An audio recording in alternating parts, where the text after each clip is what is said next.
Happy Thursday. Oh, it's Tuesday. Gotcha. Mind your P's and Q's here. Welcome in. Hope you are all having a fantastic holiday season. Merry Christmas. And of course, Happy New Year. We got a ton to talk about tonight. Jeff's going to be joining me in a little bit. You got to deal with me by myself for a little while. Sorry for the extra long run of the buffer, but I don't usually do all the production stuff in the background. So I'm on my own tonight for a while, for at least half an hour. Jeff will jump in here in a little bit. So if you get tired of me talking, just hang on. Jeff will be here. Let's check the chat. Folks are already in here. Kyle, thank you for reposting the stream. You the real MVP, sir.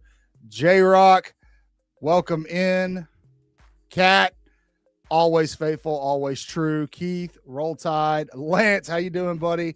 Looking forward to you being extra spicy tonight in the chat. Who was first? Kayla was first again. You guys are going to have to get your act together. Kayla's toasting you. It's real simple. Look, you guys can just you can comment on the live when it posts. You don't have to wait till we go live. So let's see who can beat her next week. Holidays are definitely messing with the show times. We didn't want to do our regular live on Thursday because obviously that's New Year's Day. There's going to be a ton of bowl games on. We will do a post-game reaction show. I promise. Kyle, you are just resharing the crap out of this stream. I appreciate you, buddy. Keep going. Everybody be like Kyle and repost, share, tweet, leave a like, do all the things. If you're not watching this live, if you're watching this after the fact, good morning, good afternoon, good evening, whatever the case may be. Welcome into Waaaay Offsides, your favorite source for all things Alabama. That's Way with 4 A's. 3's not enough, 5's too many. 4, just like in the word Alabama. It's Rose Bowl week, folks. In less than 48 hours, Alabama will take on the number 1 team in the college football playoff, the Indiana Hoosiers, with their Heisman Trophy winning quarterback in the Rose Bowl. They're calling for some rain. Mr. James Spann, for those of you not in Alabama, not from Alabama, you don't know much about James Spann, but James Spann is basically king of Alabama. He has said that there is a chance that the rain may dissipate before kickoff. So fingers crossed, whoever's out there sacrificing chickens, keep it up. You're doing good work.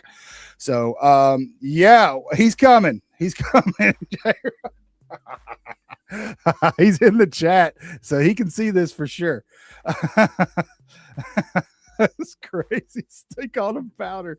Oh, golly, man. This is why I love doing this with you guys, because you're hilarious. Oh, man. All right. Let's start off. We're going to start off hot. I hope you guys like the Rose Bowl thing we've got going off here.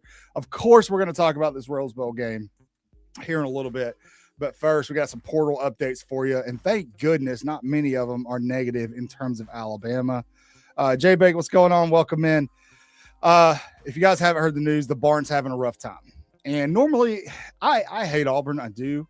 But I don't want to see a program decimated during a coaching change. However, the Barn was relentless when Nick Saban retired. So screw them. on this one.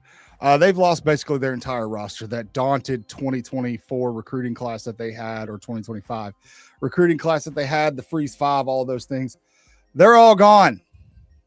They're all gone, including five-star wide receiver Cam Coleman, who a lot of you think is going to wind up at Alabama. I think he could end up at Alabama. I think Alabama's definitely in play, but I'm not sold on it. And now five-star, who was supposed to be quarterback of the future, Deuce Knight. Now, Keith kind of beat me to the punch in the chat. Yes, some of this is because of coaching changes and things like that, but I do think Coach Galesh is kind of cleaning house a little bit. I don't know. I think so. I think that he's kind of changing the way they're handling their NIL. It's more of a, you got to earn your money type thing. We're just not going to pay you for no reason. And some guys are dipping. So now on the other side of that, we don't need a wide receiver. We need trenches and linebackers first. Sure we do, man. Sure we do. Oh yeah, there was something I wanted to touch on. I got a message this week from some of you, and you were like, "Hey man, what's going on with your mouth? It looks like you're talking out of one side of your mouth. You having a stroke?" I know some of you were concerned because I have been having some health issues this year, but I had a bout with Bell's palsy like over, golly, it's been a long time ago, and due to Lyme disease, and it jacked up the left side of my face. So sometimes I'm tired or I'm not feeling well. The left side of my face feels kind of sad. I'm not having a stroke. Don't panic.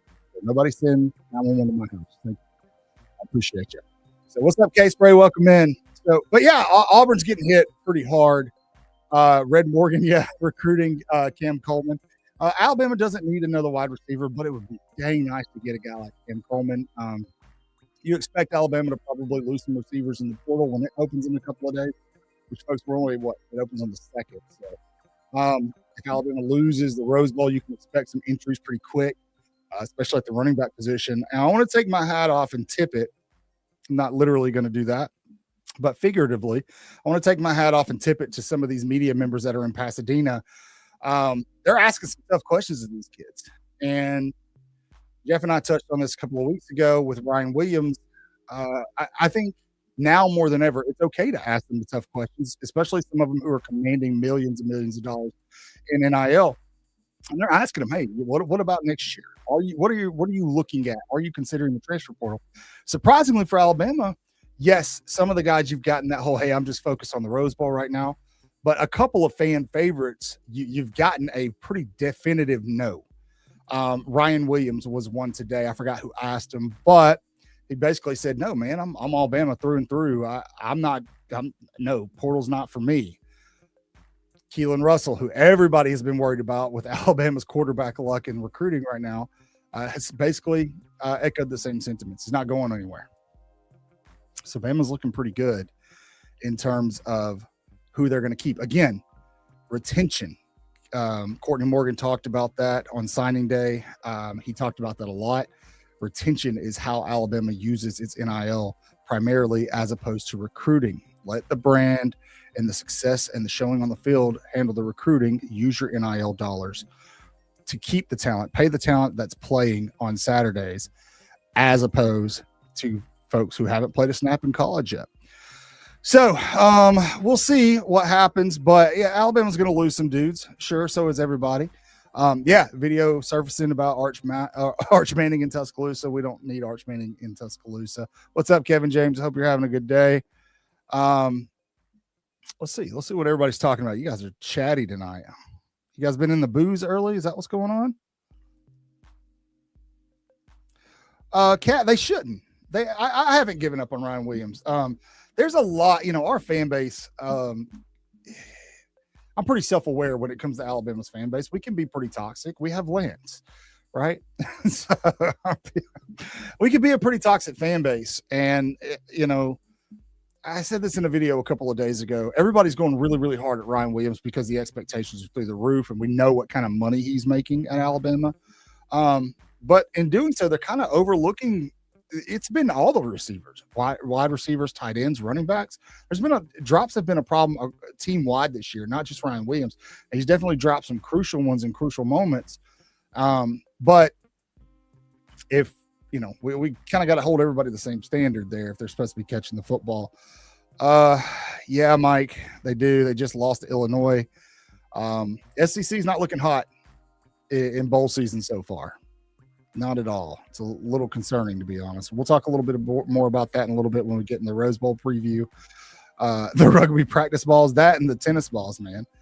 So, yeah, look, if you guys have been following the channel for a while, I did a video back in July suggesting that Ryan Williams likely was going to have a very rough outing. We hyped him up off of a couple of really big catches last year. They were really huge catches. We're talking Sports Center type catches. But outside of that, he was inconsistent towards the second half of last year. So I felt like it wasn't going to be improbable for him to have some struggles this year, and that's come to fruition. And Alabama fans have to keep believing. Sorry, Kat, I just saw your comment out of the corner of my eye. Alabama fans got to keep believing in this kid and support him, because at some point in time, and it could be on Thursday, he's going to come in clutch when Alabama needs him to. It's going to happen. It's not a matter of if, it's a matter of when. So, well, hurry up, Jeff. We're all waiting on you. Yeah, we are, Lance. I think we are overthinking how to catch.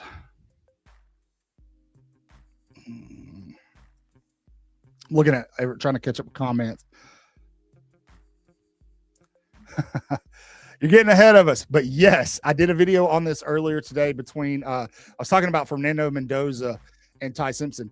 I highly suggest, I'm going to touch a little bit on it tonight when Jeff gets on. But when you're done tonight, if you're still wanting some Bama content to consume, it's on the channel.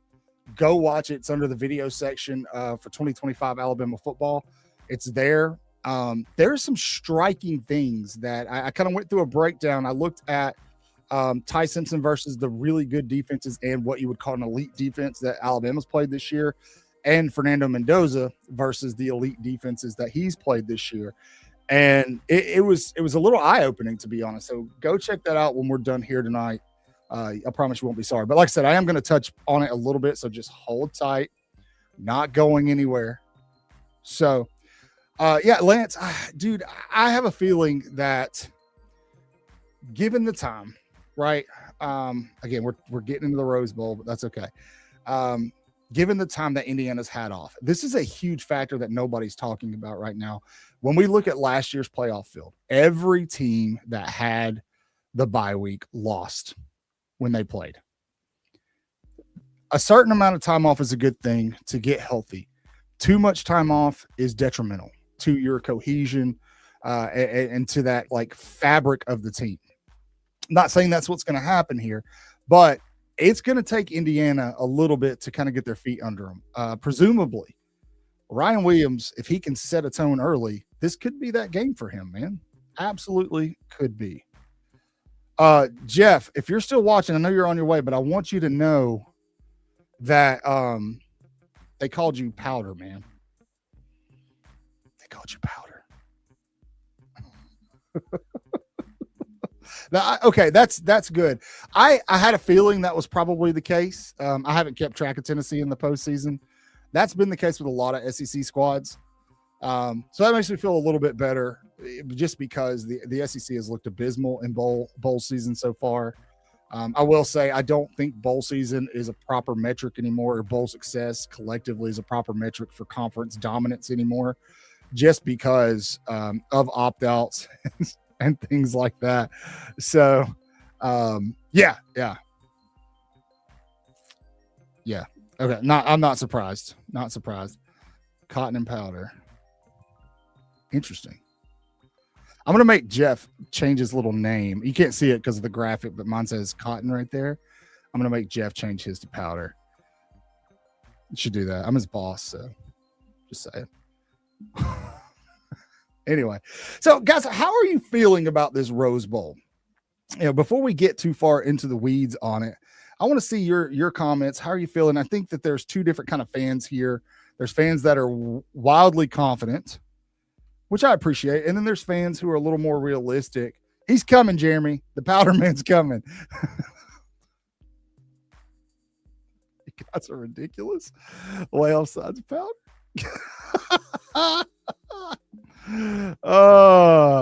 Cautiously optimistic. Okay. I like it. I get it. So Lance, I'm happy you said this because I think much like Vanderbilt, fans of college football are having trouble with this, are wrapping their head around the fact that Indiana is actually a good football team. And they are. They're well coached, they're disciplined, they're well prepared, they're balanced, they're efficient. They're all the things you want in a championship winning football team. And so, yeah, I think that Alabama fans are struggling with that. But especially when Alabama itself hasn't really been any of those things, especially the consistent part, right? Like Alabama this year has not been consistent. We all know how talented that roster is. We all know how good Alabama is on paper. They're the most talented roster in the country. That's not me just saying something. That's legitimate. That is when you look at player ratings, rankings, and all of that stuff. Alabama has the most talented roster in college football. It just hasn't clicked. The execution has been a huge problem. Injuries have been a huge problem this season. So there is a silent confidence that if Alabama comes out and plays as good as we know they can for 4 quarters, they're going to win this game. If I tell you this much, if it clicks, this is my take on it. I tweeted this earlier, and I fully expect to get just destroyed on socials if Indiana wins this daggum football game. But I said that if the offensive line gives Ty Simpson time and the defense gets a couple of takeaways, and it all clicks for 4 quarters, Alabama's going to go the entire way. There's not a person in this playoff field who I think can beat this Alabama team if they're playing their best football. Now, that includes the coaching staffs too. The coaches got to be locked in. Ryan Grubb, Kane Womack. It's a huge if, big variable that we cannot control for. But we'll see what happens. They've had plenty of time to get in there and kind of get this thing figured out. So, hey, Herb and Raj, Roll Tide, welcome in. If you guys don't listen to Herb and Raj, you need to, especially over on TikTok. I was scrolling through TikTok 2 days ago, and I just randomly see a video of these two smoking liquor in their kitchen. I'm like, what are these guys doing?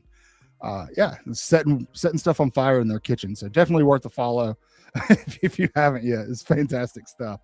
But I see Andy B. Oregano. Sorry, smoking liquor, baby. That's a show segment, man. That's a show segment. Smoking liquor with Herb and Raj. All right, let's go through these comments. See what you're saying. I'm just stalling until Jeff gets here. I'm scared to change the graphics. I know I'm going to screw it up. So, schedule Indiana is played. All right, let's take we'll wait. I believe Indiana has the 28th strongest strength of record. Alabama has like the 6th.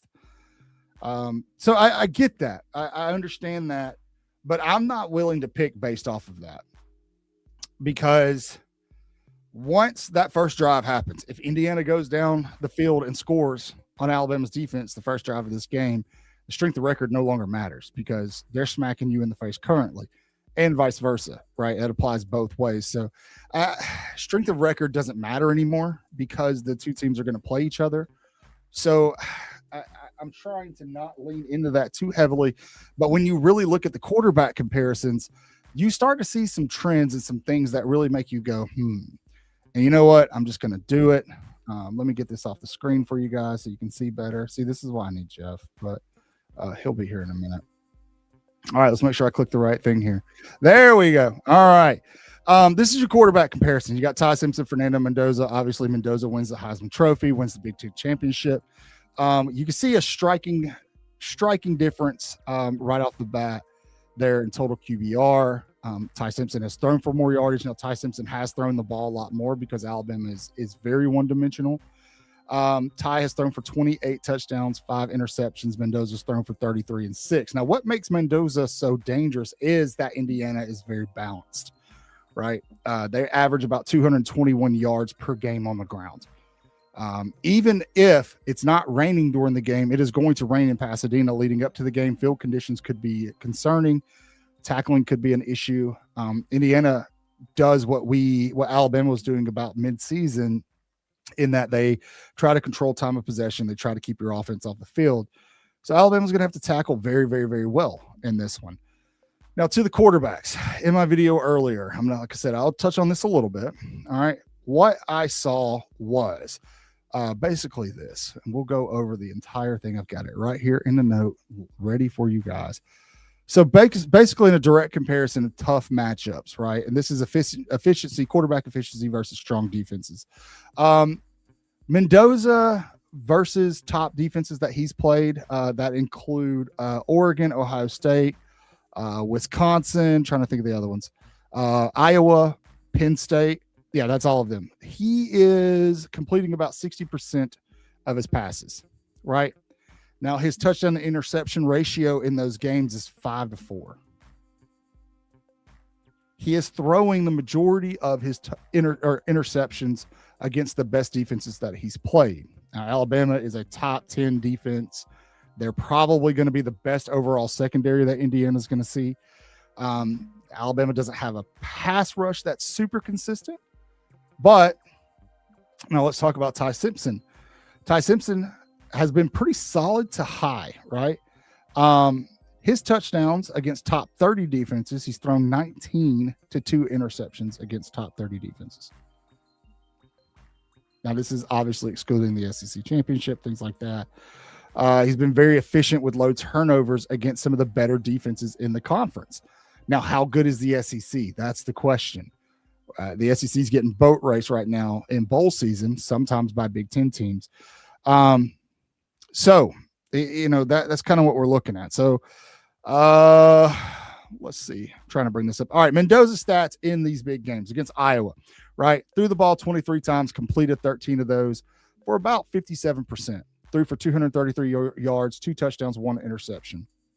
Against Oregon, threw the ball 31 times, completed 20 passes for about 65%, 215, 1 touchdown, 1 interception. Against Penn State, did not have a great outing in that game. He went 19 for 30. He threw for 218, 1 touchdown, 1 interception. Ohio State, 15 for 23.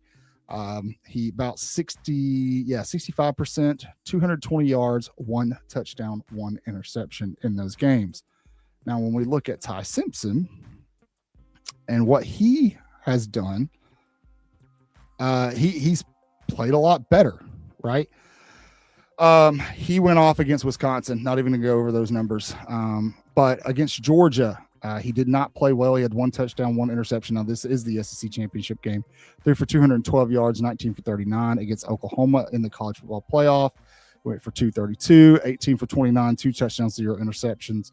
Against LSU, threw 35 times for 277 yards. On the season, you see the season averages there. Mendoza has dominated many games in 2025. All right. He earned the Heisman Trophy. He earned National Player of the Year. But there is a case to be made that when he's facing elite defenses like Ohio State, Oregon, Penn State, or even Iowa, his numbers were more modest, right? They tend to decline. Lower yardage. He's got dips in efficiency, more turnovers relative to his, successful seasonal rates.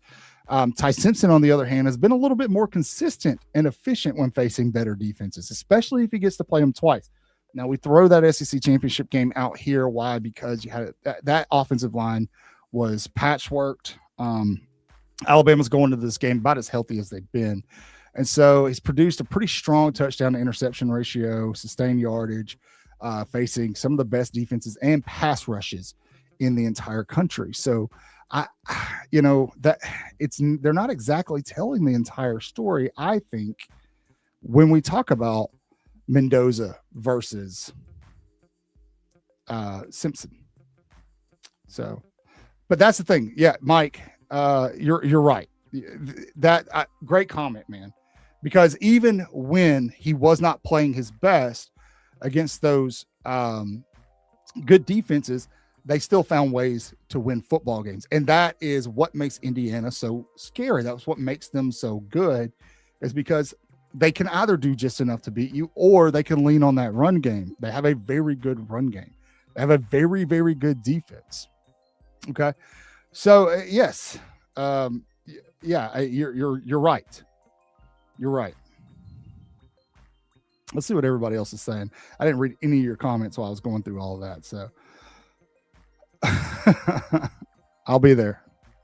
You guys read that. Somebody screenshot it, post it all over social media. So when 217 people show up at their house, he's got no excuse. He can call the law all he wants, but we're going to be like, he invited us. Okay. So Roll Tide Tonight, how you doing? That's a fair point, Lance. Again, I don't want to get too deep in the weeds there. I agree with you. I do. But I'm trying to be cautious about this one because I do think Alabama matches up pretty well with this team.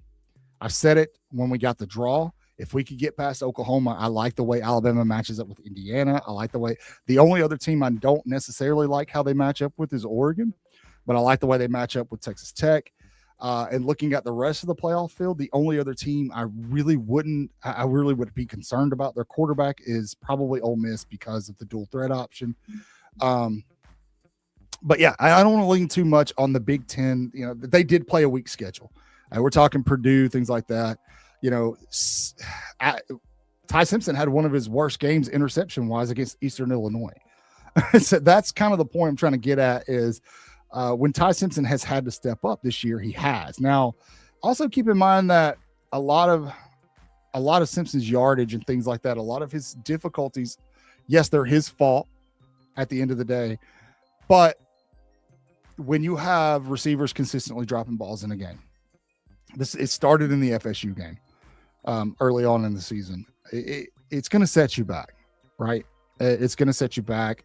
It's going to cause trust issues when Alabama played some of the best pass rushers in the country the second half of the season, week in and week out. Ty was under constant pressure. I'm not making excuses for the poor decisions that he made. He shouldn't have made them. But you can easily understand why he did. Okay. Yes, that we were just talking about that.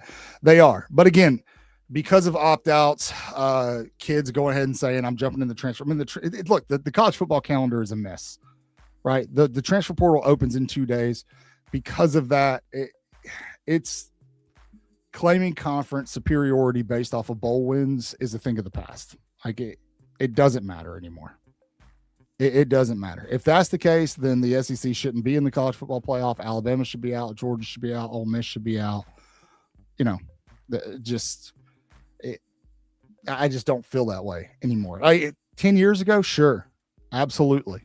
Now, in saying that, I do think the Big Ten is getting better. I think they're getting better. I think their top teams have caught up with the SEC, and that a lot of that is due to transfer portal, NIL, things like that. So, the problem with this game in particular is Alabama being one-dimensional. He has played, they've asked him to do a lot all season long. They've asked Ty Simpson to do a ton. Jeff, are you ready back there? Okay. Oh, man, I was drowning. Yeah, I know. I just adjusted this group layout. Not sure why that changed, but okay. You can only see half of me. If I do this, we're fine. Y'all give me a second here. I just did all this before I gave the thumbs up. And then I clicked save and it went back to the old thing. So, oh my gosh, the chat's popping off of powder, brother. Let's see. Dude. How many? Oh my gosh. Right. You take your time. The chat's having a blast, man. Take all the time you need. There we go. There we go. Chat's having a blast. All right. Oh, yes, my skin was bright that night. Just that night? Yeah, it don't look that bright right now. Could there be another reason they call you powder there, Jeff? Maybe about 12 years ago. I mean, hey, is this thing on? What? Hang on. Whoa. What just happened? Good stuff. Kevin Fleming, we want Bama. You're going to get him. We'll see how it goes, man. Look, here's my thing. You saw Jeff from the space station. Y'all savage. Just kidding you, man. But Jesus. I don't know.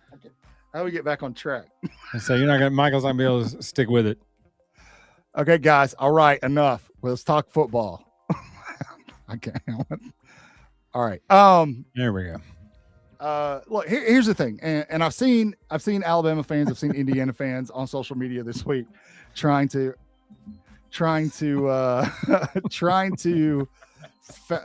manufacture hate against each other. But I think the majority of Alabama fans probably have a healthy respect for this Indiana team if they've watched them. The ones that have gotten over the fact that it's Indiana. Jeff, am I wrong here? No, you're not wrong. I have not watched much of Indiana, but then again, I don't watch much of anything outside of the SEC. Okay. But that's just a personal thing. I like watching, fast football. I like watching slow football, and that's what it feels like watching Big 10, Big 12 schools. But I digress. But I think you're right. I think there's a healthy respect for them. Yeah. But they beat Ohio State, and that's really everybody keeps going back to that win, which is an impressive win. Yeah, sure. But what I think the biggest factor is going to be is the layoff. Is them having a month where they hadn't played competitive football. You can't simulate 48 minutes of facing Alabama in a playoff game in practice. You can't do it. Yeah, and this Alabama team may not be as physical as it was 15 years ago, but this defense is still pretty physical. They're still going to hit you. And from what I've seen, correct me if I'm wrong, chat, but from what I've seen of Fernando Mendoza, he's not mobile. So if they're able to tee off on this guy and get to him, which is, I know, dude, I'm trying so hard. Oh my God, y'all trying to derail the show. If they're able to tee off on this guy and get to him and bring pressure. That's why this is my biggest key of the game for Alabama is pressure. Who knows what's going to happen, man? If he's going to fold, what the deal's going to be here. But I do have a ton of respect for Indiana. I like Kurt Cignetti. I like Kurt Cignetti's style. He's a little cocky and weird, but I like his style. And I don't want to take anything away from what they've done. They've had a great season. Do I think this is one of the best college football teams of all time? No. But do I think Alabama can win this football game, Jeff? No, you picked Indiana in the group text. That's not true. Stop. Stop telling lies, Jeff. Anyway, I'm kidding. Yes, we can win the game. We're going to win the game 24-23. How do they win the game, Jeff?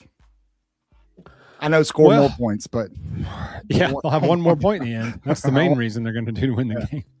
I think defensively, this is no disrespect to Indiana. This is more respect to Alabama. I don't know that Indiana's faced a relentless pass rush that they may see Saturday. It all depends on which strategy we come in there with. If we go the last three quarters of Oklahoma, where we were just blitzing all night and just running Mateer into the ground, he had nothing. Once we started blitzing, then we didn't blitz that one series, and he scored a touchdown in 4 plays.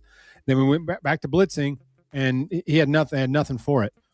Now Mendoza's probably a better passer than Mateer is, maybe a smidge.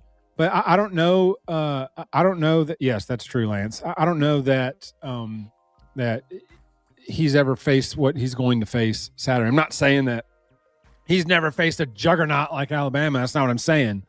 I'm just saying he's never faced a playoff atmosphere and then 4 quarters of the relentless pressure that Alabama's going to put on him, and they haven't played a meaningful game in a month. That will be a factor. Not saying that that's why we're going to win, but I'm saying that's going to be a factor where we've been playing for our life for 3 weeks. Yeah. I talked about this earlier this week in a video. Yeah. Alabama's got to drop the zone schemes. Right. With the zone stuff, Bama struggles to get pressure. Mendoza's really good at finding the soft spots in those zones. And he's going to be able to sit back there and pick it apart. So yeah, they're going to have to play some man. Not to say that Indiana doesn't have good wide receivers. They certainly do. But this isn't a SEC type group. Now, on the other side, something that nobody's talking about, this is a really good Indiana defense. This is a top 5, I think, Indiana defense, and Alabama can't run the ball, or that's at least what they say. Now, Jim Miller got in front of the media this week and said, "Hey, look, I'm finally 100% healthy." Kalen DeBoer discussed the team's health. You could tell he had a smile on his face, discussing like this is as healthy as we've been. And that includes the start of the season. Injuries were decimating this team in fall camp. I think Alabama might be able to find something on the ground here. I do. I said it after the Oklahoma game. They did not run for a lot, but there were some things that popped, especially with Daniel Hill, kind of getting north-south, falling forward, those kind of things, getting those extra yards after contact. Indiana's defensive front is built for speed. Not to say there's no power there, but they're fast. Well, can Grubb devise something to counter that? Well, that's the question of the day. Yeah, that's the big question. You're right. Yeah, that is the question of the day. These are speed rushers, which means the tackles are going to have their hands full. And we've seen speed rushers give Alabama hell this year. Yes, they have. You know, they're edge rushers. They win with quickness, penetration, not necessarily anchoring, things like that. And their interior D line is pretty good too. They're to be respected. They move vertically, especially facing double teams, things like that. They've shown some vulnerability, in my opinion, just looking back on them. I went back to watch a couple games in gap run schemes, downhill concepts, duos, counter, that kind of stuff. So I feel like Daniel Hill's got to be the back that Bama goes with and sticks with. And I think you probably agree with me, but I wanted to get your thoughts on that versus starting Jam Miller. Daniel Hill is clearly the better running back. Now that Jam's healthy, he says for the first time. I've been hard on Jam this year. I'm not going to lie. I've been very tough on him. But I'll give him his due when it's due. And he was looking pretty good when he got knocked out in that Missouri game. He was running the ball pretty well. I'm not saying that he was going to continue running that way once we got into these tough defenses that we faced after that. But he was running the ball well. It was after that he was terrible, like just terrible to the point where I'm like, you can't keep playing this guy. He's a detriment to the season. He's going to cost us the season if we keep wasting 10, 12 downs handing this guy the football. He had multiple games where he averaged less than 2 yards a carry. That's a fireable offense. If you were that poor at your job over that amount of time, you would be fired. But I'm not saying they should cut him. You know what I'm saying, though. But now that he's healthy, I guarantee you he's going to get 10 touches or 10, 12, 15 carries or whatever. And if it's more the river dance, run the ball into the guard's butthole, then it's not conducive to winning football. Having your worst running back getting the most carries every week is not conducive to winning football. Yeah, we found something with Daniel Hill.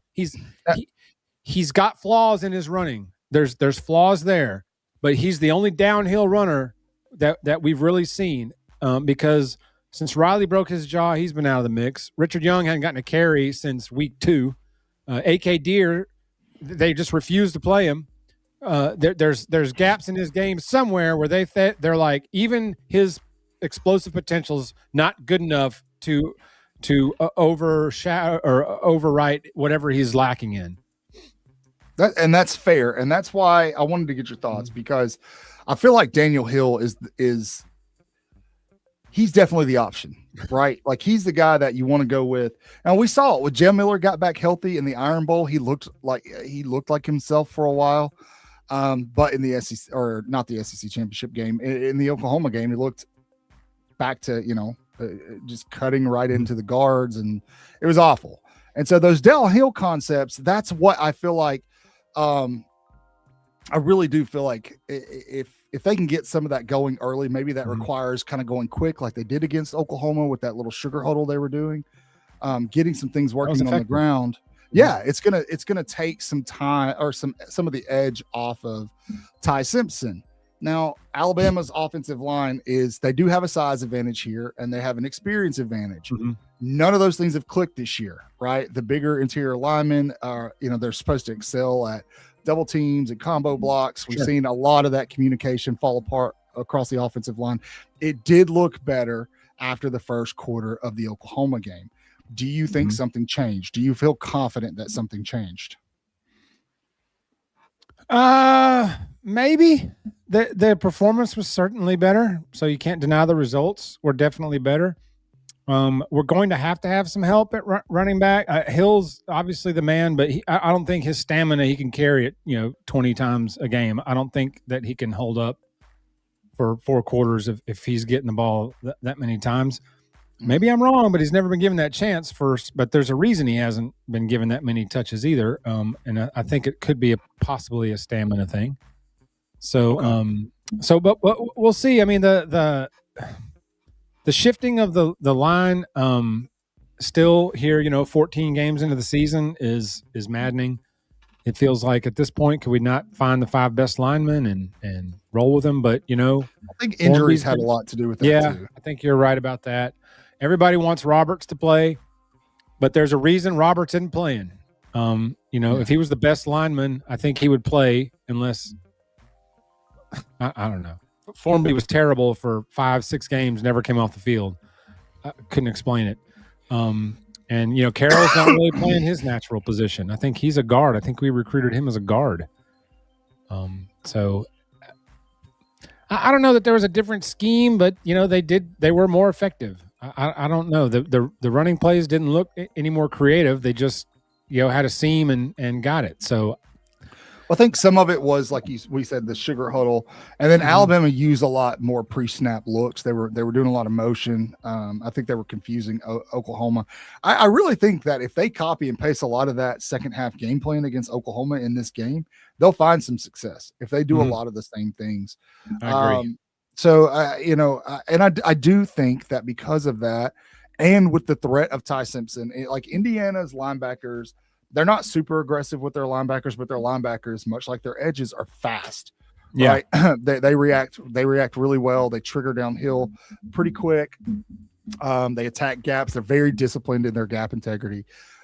So if Alabama can use some of that pre-snap stuff, misdirection, things like that, like they did against Oklahoma, I do think that they'll find some success on the ground. We've already heard Indiana players discussing the Ty Simpson's legs and how that's something that they've got to account for. So use it, man. It's you lose, you're going home at this point. So use it. But I think to your point, Jeff, I like the fact, and I think this is a huge advantage for Alabama going into this that really nobody's talking about except for us, is that time off. That time off.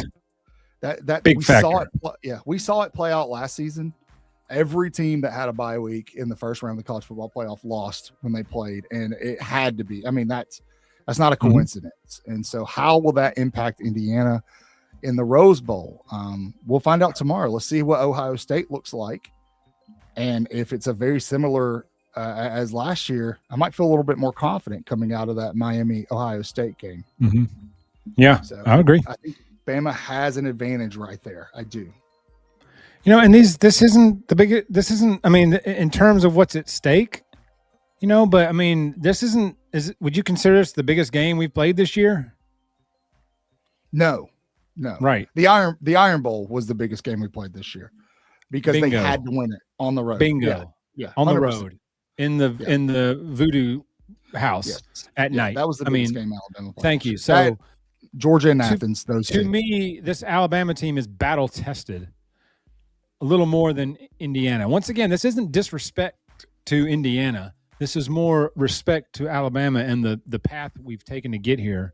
Yeah, we got 3 losses. So be it. One of those, we just got fed to the Wolves. We had a third of a team, basically, and just got fed to slaughter in that SEC championship game. We were never going to win that game for 1 second. So this team's battle tested though, and they're getting healthy. We've got some depth back, and like I said, going out to Pasadena to play in a big game, DeBoer's done that before. He's gone out there and won a big game before as a heavy underdog with a team with a third of the talent. Yeah, that year he went out there at Fresno State and beat UCLA. Yeah. Hey, this team's comfortable on the West Coast. The coaching staff, there's a ton of dudes playing on this team that are from Washington, Cali, Oregon, things like that. So this team's comfortable over there. Don't know how much of an impact that's going to have on the game, but maybe they're not wowed by the lights in LA and things. But great question, Tobias. No, absolutely not. No. We talked about that before you jumped on, Jeff. We were kind of talking about the discrepancy in who Fernando Mendoza. I'll jump right back into that because I actually kind of want to get your thoughts on that. So I did a video earlier today and kind of broke down Ty Simpson and Mendoza against the best defenses that they played. And the interesting trend here is that on average now, when Mendoza is playing teams like Oregon, Penn State, Ohio State, He's definitely struggled. He's struggled. He's thrown interceptions in those games. In fact, the top 4 defenses that he played, he threw a pick in those games. He threw 2 touchdowns against Iowa. He only threw 1 against Oregon, Penn State, Ohio State. Now, what we saw taking the SEC championship out of the equation, on the other hand, is Ty Simpson actually played better against the defenses that he played in the regular season, even against Oklahoma, minus the pick 6 that he threw. So something to keep an eye on. Now, the difference with that is IU can beat you on the ground, right? Mm-hmm. This team can run the daggum football. They can run it way better than Alabama can. I'm not ashamed to say that out loud. If you don't like it, I'm sorry, but it's the truth. Alabama is like 110th nationally running the ball. This year, Indiana's way up there. They're averaging like 221 yards on the ground per game. So, you got to shut both things down. Pierre's going to have a big impact on this game as well. But I think Tim Keenan and LT back in the mix are going to have a big impact on Indiana's ability to run the ball. We've been gashed before. As good as his defense has played this year, there's been about once a game, it feels like, where somebody picks the wrong gap and the running back slips through and runs 40, 50 yards. Yeah, that's going to happen in this game. Yeah, and it feels like that will happen. But if you look at the rest of it, we've been pretty solid stopping the run. In my opinion, and getting players back a little more healthy. Getting Rousseau back a few weeks ago, he's now a little bit more healthier than he was. He's now had 12 days to rest that foot. Cuevas with a broken foot, for crying out loud. We just thought it was a foot injury, and it broke his dang foot. Yeah, wild. I want to go back to this defense conversation we're having. So, Indiana, Iowa, final score 20-15. 1 touchdown, 1 interception thrown. Indiana, Penn State 27-24. 1 touchdown, I believe. 1 interception. That was late. Thrown. They beat Penn State late. They had to score late in that game to win that Indiana, game. Oregon 30-20. 1 touchdown. Looks like maybe 2 touchdowns here. Let's see. Same Oregon team that just gave up 35 to James Madison. Mm-hmm. That's right. And then Indiana, Ohio State 13-10. So low scoring ball games against these good defenses, like you would expect. But the difference is they won all of them. Okay, they did. I don't want to take that off the table. Yes, is it a point and a possible advantage for Alabama? Sure, but I don't want to lose sight of the fact that you don't want to underestimate this team and go in there going, well, they don't play. Mendoza is overrated because he's only done this much against these defenses, and then him come out and hang 400 on you. It's I'm not saying that's going to happen, but I'm just saying toe the line until we see what happens in the game. Yeah. And I think I saw this earlier in the chat. Like, we can play man to man with these guys. We've got the talent in the secondary to man up to these guys. We don't have to play a lot of zone. At least we shouldn't have to play a lot of zone. So I don't think we need to get zone happy. We can play man to man defense against this team. Not saying that we're going to stop every pass, but I like our chances better there and pressuring Mendoza into making a mistake. I think he's going to, he's only had 5 turnovers all year or something like that. Mendoza has. I think we're going to pressure him into at least 1 turnover, maybe 2. I think we're going to get at least 1 turnover from him. We're going to pressure him into at least 1 turnover. Yeah. Yeah. Dude, I think this is going to be a very competitive game. And I think if Alabama plays the best game they've played all year, and mind you, what I mean by that is everything clicks. Right, they play a complete football game. They don't have to go out and put up 450 yards of offense to beat this team. Mm-mm. I'm just saying that if they play complementary football, if they put Ty Simpson in situations where he can convert on 3rd down, if they can pressure Fernando Mendoza, and if they get a single takeaway, Alabama wins this game probably 28-21. I could see that. That's my thought. See that. Now, Indiana ain't got misfits. Y'all are ragging on your own team in the chat here. Indiana ain't got misfits. I just think that we can play man-to-man with anybody. We've faced plenty good receivers this year. We can play man-to-man with anybody. Yeah. But like I said, we may get burned. We may man up, and they may beat us over the top. They may get us. I mean, that's that's possible too. Yeah, that's what Sco's saying. They're confident that Indiana's wide receivers will be a problem for Alabama. And they may be. You might absolutely 100% be right. You know, we got a true freshman corner over there who's been playing all year. Xavier Brown's been playing fantastic, but there's been bust in Alabama secondary all year. And so again, that's why I said that they will have to really get pressure on Fernando Mendoza. It doesn't matter if they're in man or zone. If they let that kid sit back there, he's going to pick them apart. He is good enough he just won the Heisman Trophy. He's good enough to do that. Pressure is going to be huge. Yanze Pierre is going to be huge in this game. Getting LT Overton back in this game will be very, very big for Alabama. And then Josh Cuevas playing on the other, that safety net will be very good. And I would not be surprised to see somebody like Ryan Williams finally have that game that everybody's been waiting on, or the wide receivers to just kind of step it up. Maybe that Oklahoma win is a little bit of a confidence builder. And then again, Indiana's coming off of 3 weeks without football. Bama just played a game right before Christmas. So this is a funny comment here. Be happy, but you also deserve to be there. You belong there this year. This isn't, oh man, we're here. Just be happy. Y'all have earned this ranking and the top ranking and to be the 1 seed, and you should be confident. Yeah, I don't know. So, I've got nothing but respect for this team. Damani Jackson makes me nervous. Not going to lie, Kat. I just saw that name.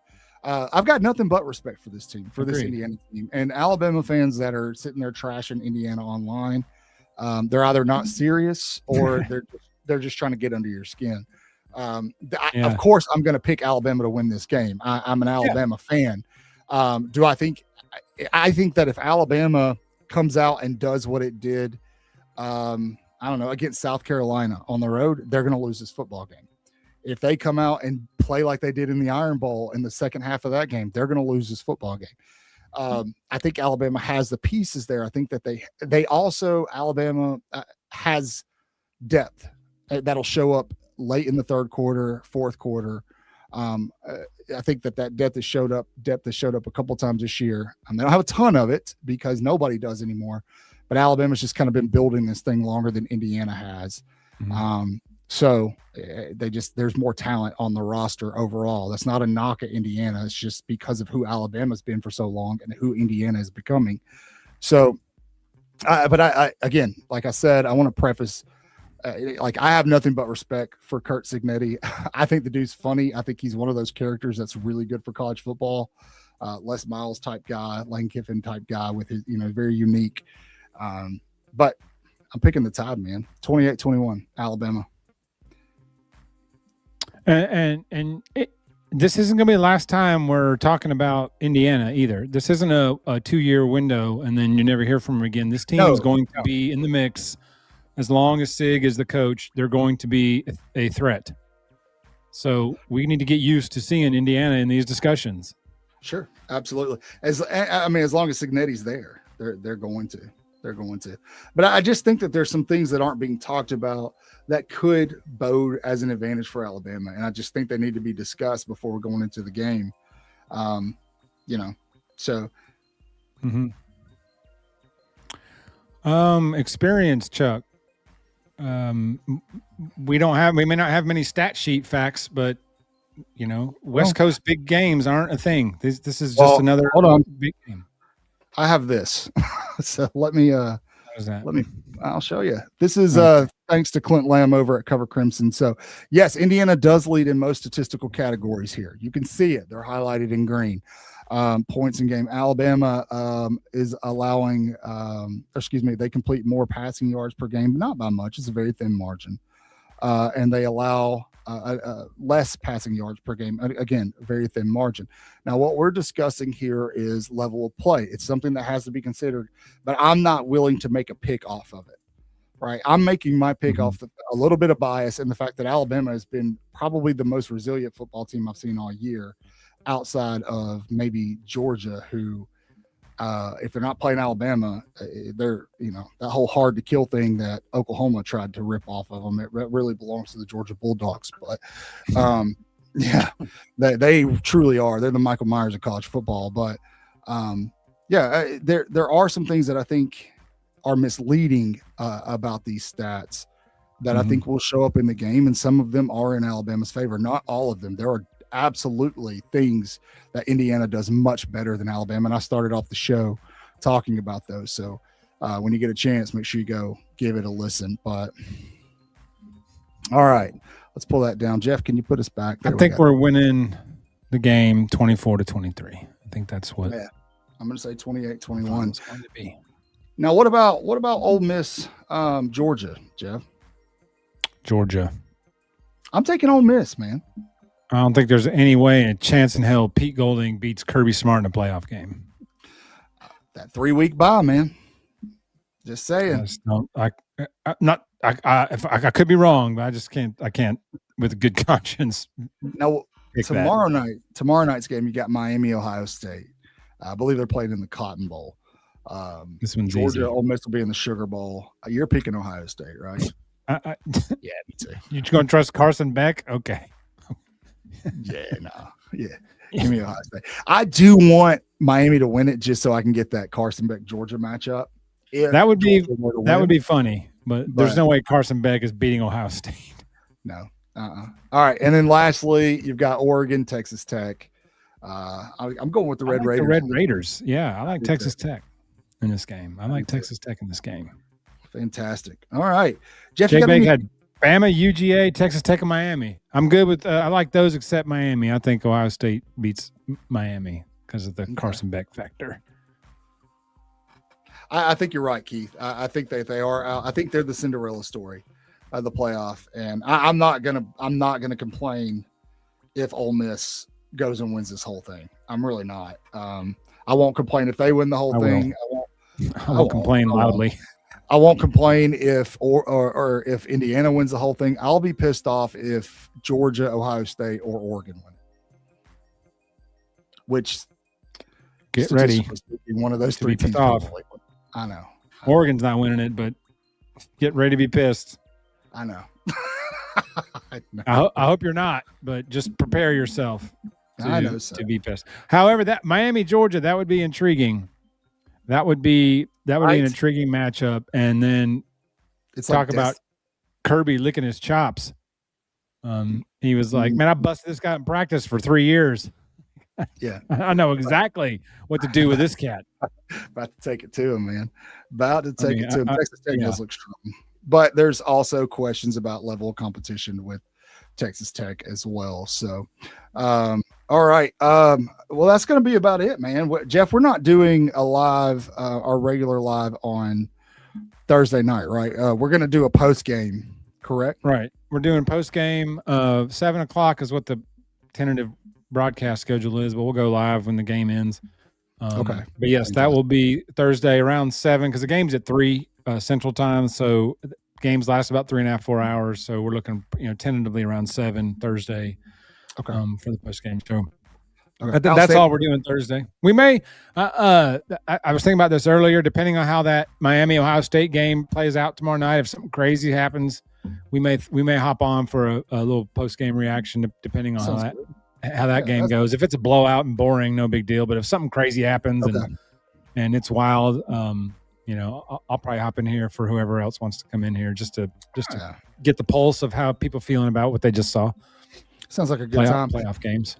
For those of you who want to watch the video, this is the thumbnail for it. You can go check that out on the channel. This is the QB comparison video I did earlier today. It actually goes pretty in depth about what we're talking about. Yeah, I think you'll like it. Very informative. Yeah. And for the rest of you, for the 300 in you, if you're not subscribed, I don't know what you're doing with your life. Go ahead and do it, please. Go ahead, hit that subscribe button. It's free to you. Keeps the channel free. For those of you who want to become a Waaaay Offsides insider, the link is in the chat. Please do. Yeah, please do. Helps us out. Helps everybody out. You guys have been fantastic. Jeff did a video, but we did hit 6,000. We're well on our way to 7. Thank y'all so much. Yeah, we can't thank you enough for that. I tried to express it in that short, but we can't thank y'all enough for the follows, the subscribes, the interactions on Twitter, the interactions in the chat. Michael and I, or Cotton and I, look really forward to this every week. We talk about it during the day, leading up to it. We'll be texting back and forth ideas, or I wonder what Lance is going to say about this or something, all the time. So We thank y'all so much. We can't thank y'all enough for coming on here and making fun of me and making fun of Michael and making fun of Bill and having fun with us and keeping it lighthearted and loving the Tide, which is what we're here for. Yeah, it's your show, guys. It's y'all's show. There's a lot coming up. Yeah, I'm from. Well, no, I'm not from the Gump. I'm from Northeast Alabama. I don't live there anymore, Gatesman, but I'm from Northeast Alabama. John, I'm not from the Gump, but I've lived in the Gump since 1992. So technically, I've lived over half my life in the Gump. So I would say I'm Gump certified. You are, and we'll get Bill back on for you soon. He's just old and goes to bed early, so you guys know. Well, that. Bill was out for a year plus, and so when you're gone for a year, sometimes you don't just hop right back into routine. I would imagine it probably takes a little time to get things lined up and holidays, traveling, and all this stuff. Yeah. So I mean, playing Captain America. So hey, Jeff, we got a new member. Can you get some applause for Kevin James? Oh, we do have a new member. Let me get there. Sorry, I'm reading the chat. So yes, here we go. Kevin or Kevin? Yeah, thank you again. Thank you again. So, outstanding. Happy to have you along. The new member gong. Happy to have you along for the ride with us. Guys, look, transfer portal's about to open. It's going to get mad. Mr. Portal will be on the show. Portal. It's nuts. Probably, y'all remember when Bama got their roster pillaged for a month where everybody could just come cherry pick, and then then right after that, they said, this rule kind of sucks. Let's change it. Yep. Kind of funny how the timing of that. Once Bama got their roster pillaged, then we'll change the rule. Keith. We'll tell him. So we'll tell him. I'm going to take a picture of that expression. That's good. There you go, Dent. Just a Portland. Yeah, it's going to be fun, man. Portland. Like John Anderson. Yeah, if you guys don't like Mr. Portal, if you don't know who Mr. Portal is, he's a good time. And he'll be on the show. He's a good time. Probably in the next week or so. So you're not going to want to miss out. It's going to be busy. Yeah, it is. Good Lord. In more ways than one, man. More ways than one. It's going to be savage. Yeah, I think there's going to be names in that portal that you'll be shocked. There's already over 1,300 players who have filed their intention to enter the portal. Isn't that nuts, man? Only about 30% of them are going to get picked up too. This can't be sustainable, right? This can't sustain. It's not. It's There's nobody that can do anything about it. Like Nick Saban's the only one that could save it, and they'll never give him the power. So it's like I'm terrified of where this chaos is heading with no leadership or no direction. What did Doc Holliday say with the back? He says, and it's legal now. We're in the Wild West, baby. We're learning as we go. Let us know how this conversation goes, Tobias, when you do this. Yeah. Hey, you know what? I'll let you record it, or you could just do it live on the show. To make her watch the show, we'll bring you on. I'll send you the link. You can do it live on the show. Oh, we got another new member. Oh my goodness! That would be Carol, my beautiful mother. So thanks, Mom, for becoming a member. Hey, we talk about you a lot. I've heard a lot about you. All great things, I promise. So thanks, Mom, for joining. Thanks. Fantastic. That's why we got to keep it clean, because you never know when my mom might be listening. Yeah, guys. Yeah. Sorry, Mom. So thanks, Mom, for keeping me clean. So, Mama Q up in the chat. Fantastic. That's it. All right, we'll go ahead and wrap her up, guys. As always, you know the drill. We'll see you Thursday after the Rose Bowl. Please, if you haven't yet tonight, take a time to hug your family. Make sure you wash your hands, read your Bible, say your prayers. Horns down. Beat Auburn and LSU and Tennessee too. And Indiana. Let's go win a Rose Bowl, boys and girls. Roll Tide. Rolleth.